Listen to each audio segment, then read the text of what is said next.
ఈ పూజ ఆచరిస్తే సాక్షాత్తు ఆ మహావిష్ణు యొక్క స్వరూపమైన శ్రీ అనంత పద్మనాభ స్వామి వారి కరుణా కటాక్షములు మీ పైన వెల్లువలాగా కలిగి మీకున్న సమస్యలు తొలగటమే కాకుండా ఇహపరమందు సర్వ సౌఖ్యాలు పొంది స్వర్గలోక ప్రాప్తి కలిగిన వారు చాలామంది ఉన్నారని మన పురాణ ఇతిహాసాలు తెలియచేస్తూ ఉన్నాయి. మరి మీకు ఆర్థిక ఇబ్బందులతో మీరు బాధపడుతున్నట్లయితే 1 సంవత్సరం చేసిన ఎడల మీకు విశేష ధనప్రాప్తి కలుగుతుంది.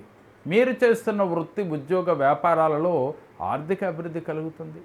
మరి సంతానం లేక బాధపడేవారు ఈ పూజ ఆచరించినట్లయితే మీకున్న నాగదోషం కాలసర్పదోషములు తొలగి శీఘ్రమే సంతాన ప్రాప్తి కలిగి తీరుతుంది. ఒక్కసారి శ్రీ అనంత పద్మనాభ స్వామి వారి పూజలో పాల్గొని మీ కష్టముల్ని దూరం చేసి చాలా తక్కువ మందికి మాత్రమే అవకాశం ఉన్నది.